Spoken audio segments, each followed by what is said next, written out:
A study last year, which came out in the news just a couple weeks ago, showing that the percentage of young men ages 18 to 29, 63% of them are not in a relationship. That is, they're not married, they're not in a steady relationship, they're not dating, they're single. 63%, nearly 2 out of 3. These trends towards singleness, not being in relationships, not being married, is bad for our society, it's bad for the individuals. And this should alarm people that as we continue down this road, these figures only appear as though they're likely going to be getting worse. As more and more men are checking out of dating, losing interest in marriage, data also shows that they are less likely to pursue it at all. And this bodes very poorly for our society. I think we have to acknowledge that our principles in place for dating, for relationships, for sex, for intimacy, these changes that we've instituted in our society are not working well. And our only way is to undo many of the things that we have done and get back on a course that does work to support marriages, relationships, and family life. I'd be like, no, it didn't work. Like, what the fuck am I gonna do, you guys? Like, oh my God, like, fuck, I need to go to church. I don't know. Like, what the fuck am I gonna do? I'm so tired of this. Like, that's what I would be doing. Like, can we stop being fake in this fucking world before I have a conniption fit? Do you know what I fucking mean? So it's kind of like, actually, I feel bad for her, but it's hard to feel bad for the fake positivity movement. Like, literally, the fake positivity ass movement. Like, let's just be more real. Like, there's no way you're happy. Just show something, show some realness. You cannot, you know what I mean? Have men given up on women? Honestly, it's hard not to think so when you look at the state of modern femininity, or rather, the lack thereof. Women today seem more interested in racking up body counts, decorating themselves with questionable tattoos and piercings, and sporting attitudes that are as unattractive as they are off-putting. Spend 5 minutes around the average modern woman, and you'll likely encounter someone who's loud, mean, sarcastic, and frankly, dull. It's as if their entire existence revolves around flaunting their assets on TikTok and fishing for validation in the form of likes and comments. And for what?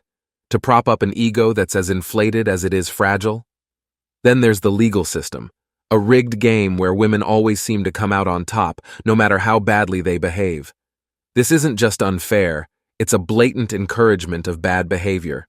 Why should any man even think about getting involved with a woman who's got this kind of backup, ready to drain his wallet and ruin his life at the drop of a hat? But it doesn't stop there. The state has found yet another way to tip the scales in favor of women by redistributing men's resources through the back door of de facto relationships. Live with a woman for a while, and suddenly, she's entitled to a chunk of your assets as if you were married. Forget about marriage being a partnership. It's a financial minefield where one wrong step can cost you everything. Let's not mince words. Modern women aren't just lacking in character. They're often more toxic than a pit of rattlesnakes. No wonder men are finding the dating pool more like a toxic swamp, where any appeal or enjoyment has long since evaporated. The risk simply isn't worth the reward anymore, and it's no shocker that many men are saying, thanks but no thanks, and walking away from relationships altogether. Even mainstream psychology seems to have caught on, urging men to let go of what doesn't serve them, like the trap of marriage. With sky-high divorce rates and a legal framework that's basically a get-rich-quick scheme for women, why would any sane man risk losing half his hard-earned assets? It's a recipe for disaster that only a fool would ignore, and it's no wonder men are increasingly approaching relationships with a healthy dose of skepticism and a growing sense of no thank you.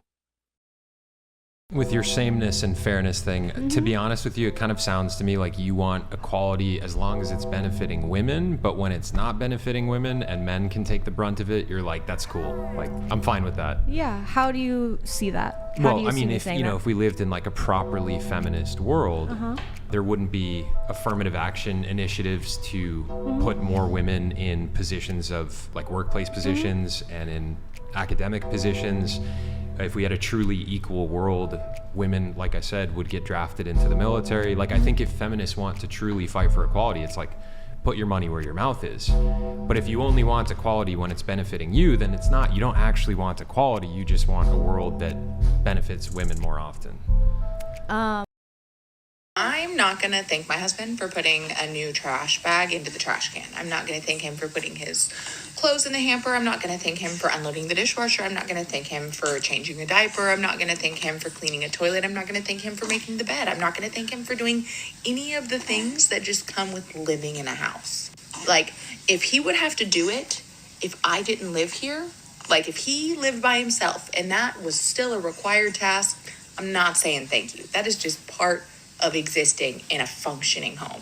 I'm not sure where this line of thought came from, that if we say thank you or show any type of gratitude, that we are enabling lazy men and that we will end up receiving less. Ladies, that is not how men work. And could you imagine if a man took the same line of thought and he decided he would no longer praise you for caring for your children, for making dinner, or for doing housework? Men are results driven, which is why gratitude, even for the small things, goes a long way. There's no incentive for women to behave well through the course of a divorce at all, the way the laws are written. Legal professionals that I've talked to in the past will tell you flat out, you do not want to go to court. You want to try to resolve this out of court, because if you have a penis, you're going to lose. When things like parental alienation get very bad, what usually ends up happening is if the guy is lucky, he might get to see his kids and he gets to see how effective his ex-wife is at brainwashing his kids into hating him and taking all of his money and doing whatever she wants with it, and he has no say. Let's not forget the reality check of our 20s. While men were out there grinding, building careers, and setting themselves up for the future, many women were busy chasing after older, established men, completely uninterested in the guys their own age who were still in the hustle.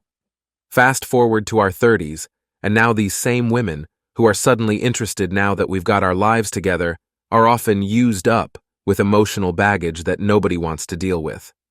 At this stage, what man in his right mind would want to take on the mess of a ready-made family, complete with an ex lurking in the background and stepchildren who probably won't accept him? No one with any sense. A man who's put in the work and built something valuable wants a partner, not a liability. The idea of playing the role of provider to someone else's kids while dealing with the drama of a woman who's still tangled up with her past?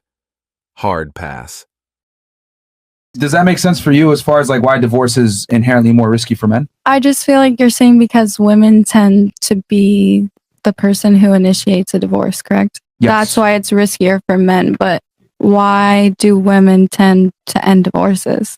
With successful men that have money, they cheat. She said it earlier. They do all these things that women don't want to put up with. She said it earlier. It's so a feeling. why? Feelings change from day to day. Yeah. So I could have been in love with the person at the moment, but if that person is no longer treating me well just because we're married, I have to say no. That's the point. Because he can't be a good husband. So as a man, that's all I'm asking. If I marry you and you decide, you know what, he's not the guy I thought he was anymore, I'm leaving. You take half my stuff, and maybe. So is there no risk without reward? So what's you married me, right? No. So once again, this is why you wanted to marry me. Don't want to get married. You loved me enough that it would be worth it to you to marry me and take the risk. Hold on, stop the show. You just basically admitted it with your own words. Why guys don't get married? I just think marriage is an L in today's day and age. I mean, there's obviously the tradition component if you're religious, but when it comes to the government involvement and the potential financial ramifications of having to unwind a marriage, it does not make sense. So don't get married, guys. Don't do it. You do, but you could have a life partner, for example, but you just don't need the government involved. Exactly in that. right. Yeah. Okay. And fully wants the whole white picket fence. We are husband and wife, but I just don't feel the need to go and sign some paper that lets them know that we are. Yep. Statistics show that the average age for women to marry has crept up to around 30. No surprise there, as women chase financial independence and cling to technologies like egg freezing to extend their fertility window. But while they're busy having it all, the dating landscape is morphing into something downright bizarre. According to Tinder's Future of Dating Report 2023, Gen Z, 18-25-year-olds, supposedly think they're revolutionizing dating like no generation before.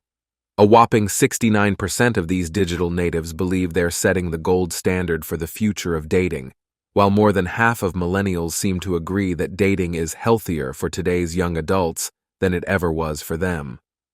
Tinder's COO, Faye Iosotaluno, gushes over this trend, claiming that Gen Z is not only dominating Tinder, but also leaving their mark on everything from the workplace to culture. But let's be real, are they really changing the game or just lowering the bar? While dating apps like Tinder might be all the rage, there's a growing chorus of people calling out these platforms for what they really are: overhyped hookup apps. They're less about finding a deep, meaningful connection and more about a quick swipe to satisfy immediate, superficial desires. Who are we kidding? Scrolling through a sea of filtered selfies and bios that are little more than bragging about vacations and binge-worthy shows isn't exactly the foundation for a lasting relationship. These apps are the fast food of the dating world.